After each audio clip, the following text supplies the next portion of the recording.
Hello, Patriots! Hello, Patriots and Anons. This is Carrie. This is Joel. And we are the Quiet Boys of Truth. All right, guys, welcome to another episode. Today it's Q post for June 17th. Are we caught up? Joel, that's today. Yeah. We're actually recording the Q post for today. This has weird. Never happened before. I don't know what to do with myself now. All right, guys, shout out to our subscribers as always. Guys, we are super close to 100. Yeah, we're getting there. We're super close. So close. But I still can't, if I were rounding by tens, I still wouldn't be able to round up to 100. If I were rounding to the nearest 100, I could. Yep, but hey, I'm you know such a what? nerd. We're so close. You nerd. You're such a nerd. Nerd. All right, guys, so we're going to jump right in, I think. All right. Post 4475, dropped 17th of June, 2020 at 11:31 a.m. Again, that was today. Just in case you missed that. Today is June 17th. So we've got a meme here. Silent Majority 2016 versus 2020. That is an awesome meme. It's gotten a lot bigger, guys. Yeah. Gotten a lot bigger. Nothing's changed on the surface, but look down below. So why do you think it's called the silent majority there, Joel? Well, the silent majority is because I think some people are afraid to express their support because of these times. They've been told by the Democrats to attack anybody that's a Trump supporter, which is freaking ridiculous. Well, seriously, I mean... That's stupid. You should never be afraid to support the candidate you chose. Yet, it is a really weird time in our world where I think a lot of people are afraid to say that they're Trump supporters just because the way that the mainstream media has taken over the narrative and made it seem like anyone who supports Trump is, you know, some racist monster. Right, but on top of that, to my second point, the reason it's called the silent majority is because of how censored we are online. They don't want people knowing how many people actually support our president. Seriously, I mean, just take a look at us. We're a living example of that. Mm-hmm.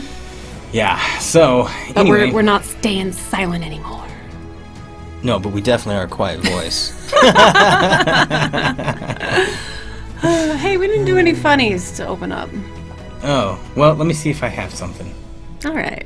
All right, Carrie. So I was messing around on Twitter earlier, and I came across Terrence K. Williams. Freaking hilarious. I love this dude. An awesome patriot, but okay, this will be our funny for today. Here it is. We found it. If you're not subscribed to Terrence, you gotta go subscribe to him. The guy is informed, freaking hilarious. Love the dude. He's so funny. Yeah. Oh my gosh. You guys will get a kick out of him. So, I was reading my messages because I wanted to reply to people and let them know, to reply back to people and let them know that I appreciate them too and I love them. And, I saw a message. I don't know why I opened this message. But this dude told me that he said, don't you know you black?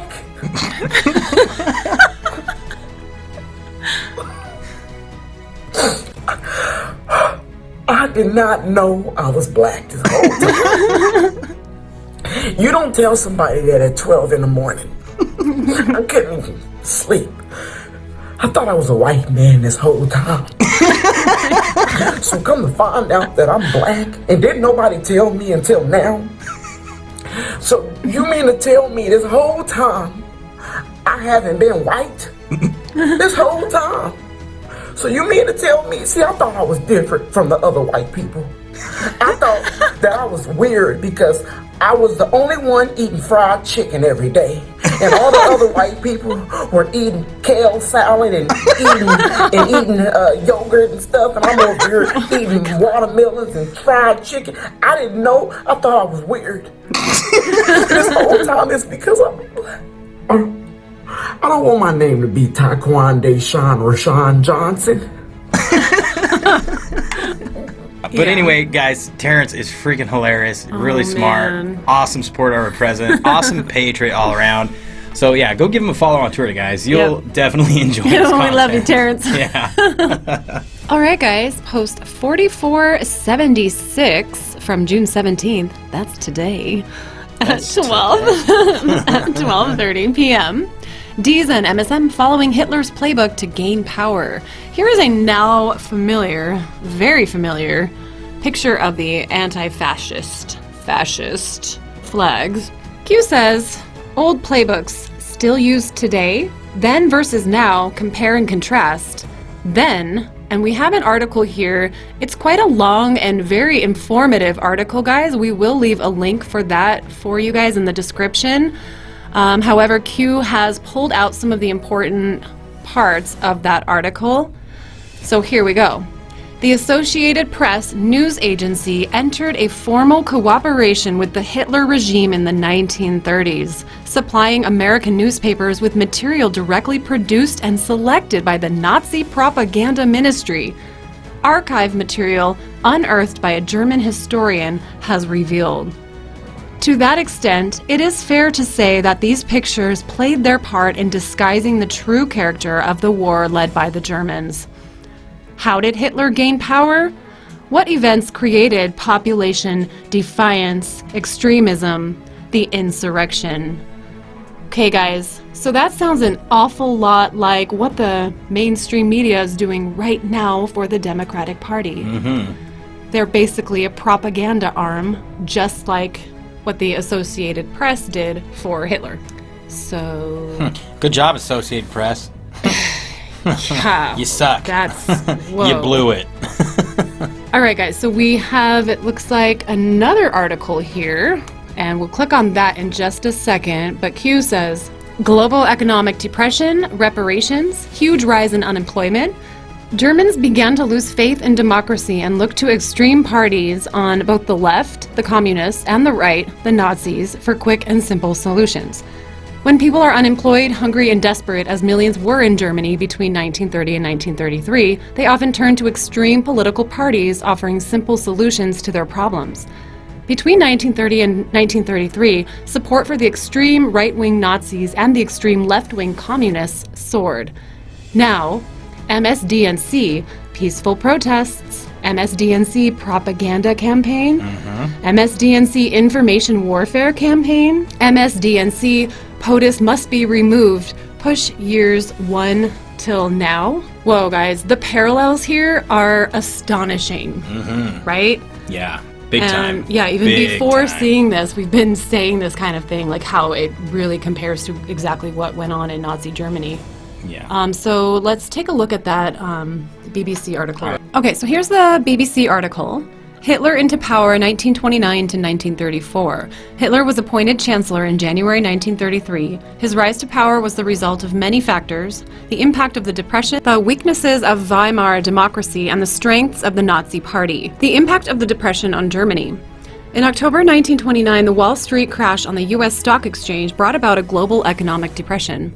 In Europe, Germany was worst affected because American banks called in all of their foreign loans at very short notice. These loans, agreed under the Dawes Plan in 1924, had been the basis for Weimar's economic recovery from the disaster of hyperinflation. The loans funded German industry and helped to pay reparations. Without these loans, German industry collapsed and a depression began. So we can see the timeline here of how this all went down. So US calls in loans, German industry loses finance, lowers production, lays off workers, people spend less, prices drop, demand falls, industry loses more money, lowers production further, lays more workers off, people spend less, prices drop, depression. Do you think this whole thing was constructed by the American government and the Nazis? I don't know. Makes you wonder, though. Sure does. Sure sounds like it. Okay, the impact of unemployment. The rise in unemployment significantly raised government expenditure on unemployment insurance and other benefits. Germans began to lose faith in democracy and look to extreme parties on both the left, the communists, and the right, the Nazis, for quick and simple solutions. So that's where that typo came from, is what Q pulled out. Right, exactly. So both, on the both, On the left. both. This all seems constructed to me. They did this all on purpose. They knew exactly what was going to happen when all of these German people lost their jobs, and they were looking for something to help them, to help pull them out of the, the struggle, the financial struggle and everything that they were going through. Yeah. What better time to march right in with your Nazi party and promise them a better, brighter future? Yep. perfect way to get all the people on board. Ugh, Nazis. Gross. God. Political failure. In March 1930, the German Chancellor, Hermann Müller, resigned when his government could not agree on how to tackle the rise in government spending caused by the rise in unemployment. He was replaced by Heinrich Brüning. I don't know. I know we've got German patriots out there, and we are we are so sorry. We are butchering I'm not these. trying to be rude. His policies were ineffective in dealing with the unemployment crisis and further undermined Germans' faith in democracy. Sure was an awful lot of undermining going on, don't you think? Undermining the people's faith in everything good. In July 1930, Chancellor Brüning cut government expenditure, wages, and unemployment pay. This added to the spiral of decline in unemployment continued to rise, as well as making those who had lost their jobs even poorer. However, Brüning could not get the Reichstag to agree to his actions, so President Hindenburg used Article 48 of the Weimar Constitution, which gave the president the power to pass laws by decree to govern. This undermined democracy. There we are again, undermining democracy. And weakened the power of the Reichstag, arguably opening the way for Hitler's later dictatorship. The rise of extremism. When people are unemployed, hungry, and desperate, as millions were in Germany between 1930 and 33, they often turn to extreme political parties offering simple solutions to their problems. Between 1930 and 33, support for the extreme right-wing Nazis and the extreme left-wing communists soared. By 1932, parties committed to the destruction of the Weimar Republic held 319 seats out of a total of 608 in the Reichstag, with many workers turning to communism. However, the real beneficiaries were the Nazis. Ugh. Ugh. Nazis. Gross. Oh, man. Yeah, that's... It's so interesting seeing how the picture is really so much bigger than we... Right. How it's being what we were taught, of painted. Course.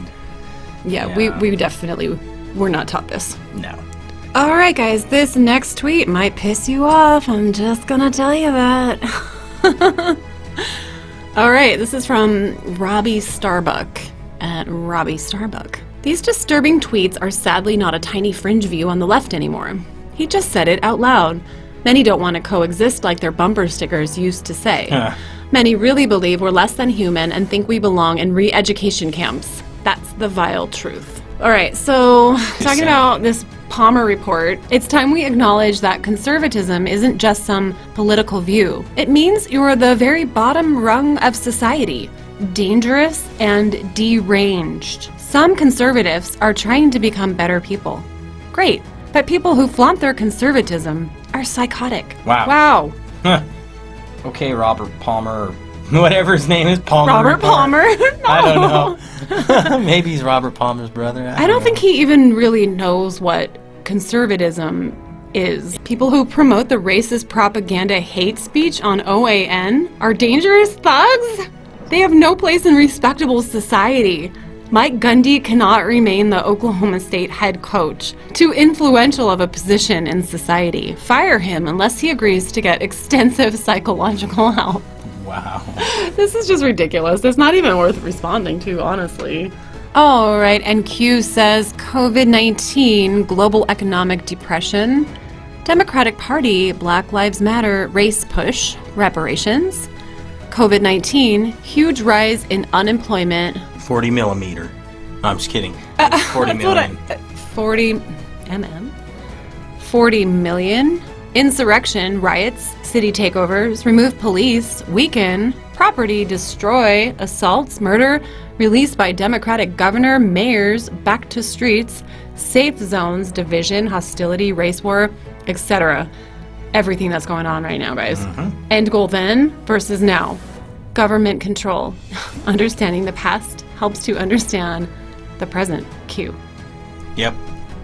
That's why they're trying to rewrite the history books, guys, so that we forget what happened in the past. Exactly. So that we're powerless. There's that word again. To change what's happening in the present.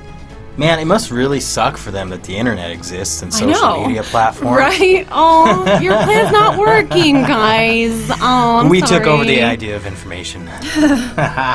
Post 4477 dropped 17th of June 2020 at 1:05 p.m. Can it be proven that Democrat governors in New York, New Jersey, California, Pennsylvania, Michigan deliberately increased COVID-19 death counts? We've got a link to Steve Scalise's Twitter account. We will go there in a minute. But first, Q says, it's not what you know, but what you can prove. Question, can we prove it? Question, can we prove coordination? Question, can we prove deliberate action to increase death count to justify vote by mail, stay at home, bail out state, kill economy, kill presidential rallies, increase unemployment, etc.? Well, let's go check out the Twitter account. All right, this tweet comes from Steve Scalise at Steve Scalise. Just sent letters to the Democrat governors of New York, New Jersey, California, Pennsylvania, and Michigan demanding they explain why they ignored protocols and forced COVID-19 patients into nursing homes. The outcome was devastating. Families who lost loved ones deserve answers. This tragedy was avoidable. Yes, it was. These Absolutely. sickos. So anyway, guys, this is a 3-page letter. We will link to Steve Scalise's Twitter account and to this post, and you can go read it for yourself. But basically, they're investigating. Yeah, they want to know why. Yeah, they want answers. You know what? I think everybody wants answers. Yeah, and you know what? You know what, Cuomo? The world is watching, bud. Good luck.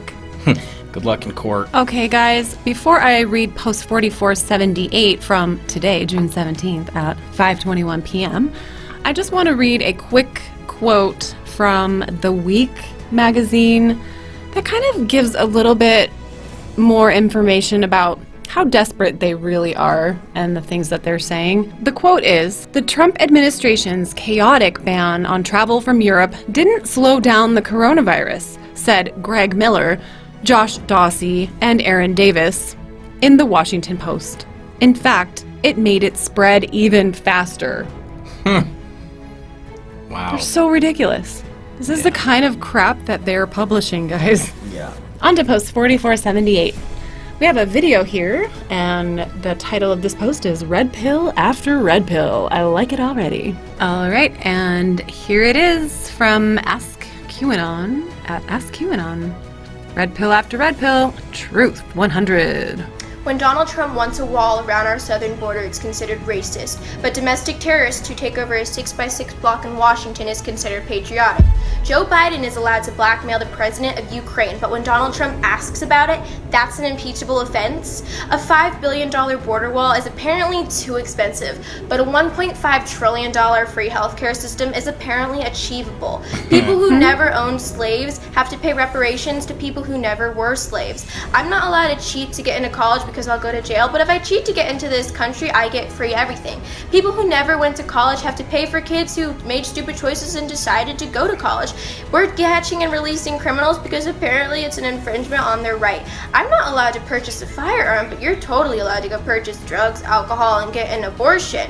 Irish and German scientists and engineers have to go through a very serious vetting process before being admitted into the United States, but immigrants from our southern border get to come in whenever they want. Wow. Oh, I love that girl. Yeah, good job. Very nice. Talk about woke. And she's a millennial. Yeah, Nice. It's an even bigger achievement. Woohoo! Good job. I love it. Post 4479 dropped 17th of June 2020 at 5:25 p.m. POTUS on Sean Hannity tonight. So yeah, that's happening tonight. We have not been watching it because we have been doing this. So if you guys learn anything, drop something in our comment section. Let us know. Yeah. We'll definitely go rewatch it though, for sure. We would have loved to live stream it. Unfortunately, we haven't figured out the live stream yet. We will. We'll get there. Kick. All right, guys. For post 4480 from today, June 17th at 5:27 p.m., Q has posted a tweet from our wonderful president. And this tweet is from back in September of 2018. And the title says, POTUS tweet taunting D's. They can't beat him. Our president says, the Dems have tried every trick in the playbook. Call me everything under the sun. But if I'm all of those terrible things, how come I beat them so badly? 306 to 223. Maybe they're just not very good.